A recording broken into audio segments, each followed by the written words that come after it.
नमस्कार दोस्तों, आप देख रहे हैं किसान तक और मैं हूं आपका दोस्त अंकित शर्मा। आज हम आप पहुंचे हैं द वीवर ऑर्गेनिक फार्म की एक प्रोसेसिंग यूनिट में जो कि नोएडा में स्थित है। आज हम इस वीडियो की मदद से आपको दिखाएंगे कि अगर आप खेती किसानी करते हैं और आप चाहते हैं कि आपके खेत में उगाया हुआ अनाज किसी मंडी तक ना जाए और आप उसको खुद प्रोसेस करके बेचें, तो ये जो यूनिट है संजय भल्ला जी की है। आज ये कुछ ऐसी टिप्स और टेक्निक्स हमें को बताएंगे जिसकी वजह से हमारा जो किसान है वो और समृद्ध हो सकता है और अपनी इनकम को डबल कर सकता है। तो बहुत बहुत स्वागत है संजय सर आपका। थैंक यू जी, नमस्कार जी। एक बार बताइए कि जैसे कि हम देख रहे हैं पीछे भी यहाँ पर एक स्पेलर चल रहा है और भी काफ़ी सारी मशीनरी आपके यहाँ लगी हुई है। इसके बारे में बताइए कि कैसे सेटअप आपने किया है और क्या क्या मशीन आपके पास हैं। ये सिंपल 6 बोल्ट की मशीन है। कोल्ड एक्सट्रैक्टेड ऑयल निकालते हैं और सॉफ्ट क्रश है इसमें, जैसे आप देख रहे हैं। और ये खल हमारे पशु को चली जाती है। और इस ऑयल को हम लोग आप जैसे देख रहे हैं के ऊपर इसके अंदर रख देते हैं।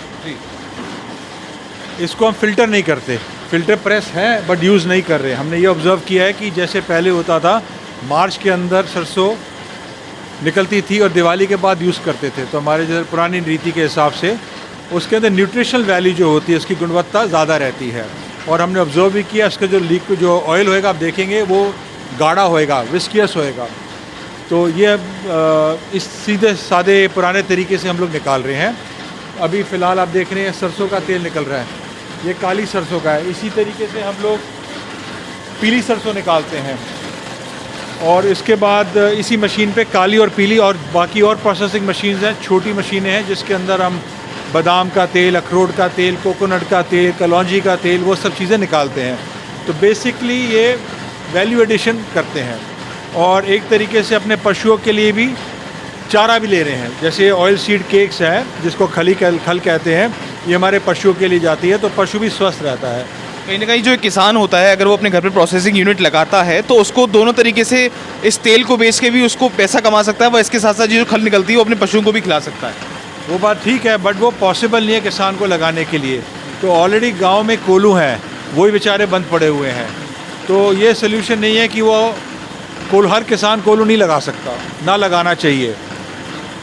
नहीं तो एफपीओ जैसे आजकल देश की सरकार बात करती है, एफपीओ की बात करती है, फार्मर प्रोड्यूसर कंपनी की बात करती है, तो अगर किसान उन समूहों के साथ जुड़ जाए और इस तरीके की यूनिट पे अगर काम किया जाए और वो अपना प्रोडक्ट जो है प्रोसेस करके बाज़ार में बेचें तो वो पॉसिबल तो है। Yes, FPO is a possibility. उससे ज़्यादा संभावना अच्छी बन सकती है कि किसान ज़्यादा सेल्फ सस्टेनेबल हो जाए फार्मिंग उससे। परंतु उससे सबसे ज़्यादा ज़रूरी ये है कि तेल की इंफॉर्मेशन नॉलेज नहीं है, पुल फैक्टर नहीं है। जो आप बाज़ार में देख रहे हैं, रेडी वाला हो, जो कुलचे वाला हो, जो बाज़ार में जो पब्लिक खा रही है वो कौन सा तेल खा रही है? पाम ऑयल, रिफाइंड ऑयल, गंदा तेल खा रही है और सारे लोग बीमार हो रहे हैं। उस लेवल पे अगर आप रुकेंगे, उस लेवल पे आप सुधार करेंगे, वहाँ पे डिमांड आनी चाहिए कि भैया आप कोल्हू का तेल, कच्ची घानी का तेल या कोल्ड एक्सट्रैक्टेड ऑयल उसको आप यूज़ करिए, तब जाके एक डिमांड आएगी। अभी तो हमारी रिफाइंड की डिमांड ज़्यादा है, इसकी डिमांड है ही नहीं, बहुत पुश करना पड़ता है। अवेयरनेस की बहुत ज़रूरत है। अगर आप कोई प्रोडक्ट मार्केट में लॉन्च भी करते हैं तो उसको लेकर उसके मेडिकल क्या क्या चीज़ें उसकी फ़ायदेमंद हैं या उसकी क्या मेडिसिनल वैल्यू उसके बारे में बताना ज़रूरी है। बहुत ज़रूरी है। देखिए, जब आप ये तेल खाएंगे, आप 3 महीने खा लीजिए, आपकी बॉडी के अंदर एक चेंज आ जाएगा। आपको जो डकार आते हैं या पेट फूल जाता है वो सब चीज़ें ख़त्म हो जाएंगी। बेल्चिंग, ब्लोटिंग जिसको कहते हैं, खट्टे दिकार जो आते हैं, एसिडिटी जिसको आप कहते हैं, वो सब ख़त्म हो जाएगी। आप 3 महीने इसका इस्तेमाल करिए। बिल्कुल। तो अभी जो हम कर रहे हैं, जो बाज़ार में तेल आ रहा है वो टोटली ज़हर है। इसकी एक सोल्यूशन ज़रूर ये हो सकती है कि स्टेट गवर्नमेंट्स एफपीओ से माल खरीदें अपने स्टेट एम्पोरियम्स में, या कोई स्टेट मैनेज्ड मार्केटिंग सेटअप हो और उसकी एडवर्टाइजमेंट हो। जैसे बड़े बड़े बिजनेसमैन, इंडस्ट्रियलिस्ट करते हैं अपने ब्रांड का, वैसे ही स्टेट का ब्रांड होना चाहिए। Then only it will be successful. FPO भी बना के किसको बेचेंगे? कहाँ तक आप घर घर जाएंगे? आपको वो पुश क्रिएट कहाँ से करेंगे? वो पुल कहाँ से क्रिएट करेंगे? वो एडवर्टाइजमेंट से होएगी। और थोड़ी बड़े लेवल पे अगर आप स्टेट स्पॉन्सर्ड या स्टेट हेल्प हो जाएगी तो इट विल बी गुड। अब यहाँ कुछ देख रहे हैं, यहाँ भी कुछ और मशीन्स रखी हैं, इनके बारे में बताइए कि ये किस तरीके की मशीन है। ये देखिए, छोटी छोटी मशीनें हैं जो आपका आटा वगैरह पीसती हैं। हम लोग दलिया बनाते हैं, आटा बनाते हैं। ये आटा भी हम ताज़ा, वैल्यू एडिशन हो गई। हम भी किसान हैं एक तरीके से, थोड़े प्रोग्रेसिव किसान हो गए, तो हमारा अपना गेहूँ, अपनी खेती है। तो उसको आटे को फ्रेश बना के हम लोग देते हैं। अब बाज़ार में आप आटा जाएंगे तो देखेंगे 3 महीने 6 महीने की उसकी एक्सपायरी है। तो ये तो आटा ऐसा भी आप रख देंगे 4 दिन में 5 दिन में से गुण लग जाएगा, कीड़ा लग जाएगा। तो हम क्या करते हैं, जैसे आज 200 किलो 200 किलो किया, फिर तीसरे दिन फिर 100-200 किलो किया, हम NCR में लोगों तक पहुंचाते हैं। एज पर डिमांड, जितनी डिमांड आपके पास आती है। हाँ, एज पर डिमांड, और डिमांड बढ़ती जा रही है। बिकॉज जो लोग ले रहे हैं, जो खा रहे हैं, उनको जैसे एक डिजीज़ होती है, एक बीमारी है सेलियाक डिजीज़, ग्लूटेन इंटॉलरेंस, कि भैया गेहूं से खाने से कोई बीमारी आ रही है, एलर्जी आ रही है, वो मेरे मानना है कि सारा गलत है। अगर आप जैविक तरीके से उगा रहे हैं और उसको फ्रेशली होल व्हीट को ग्राइंड कर रहे हैं, मैदा नहीं दे रहे, और पूरा जो ग्रेन है उसको ग्राइंड करके और ताज़ा दे रहे हैं और ताज़ा कंज्यूम हो रहा है, और तीसरी चीज़ उसको थोड़ा घी और मक्खन के साथ खा रहे हैं, फैट के साथ खा रहे हैं, तो आपको ये ग्लूटेन इंटॉलरेंस या सेलियाक डिजीज़, ये सब चीज़ें नहीं होएंगी। ये हमने ग्राउंड में प्रैक्टिकली करके देखा है, एंड दैट इज़ वाई इसीलिए इसकी डिमांड है।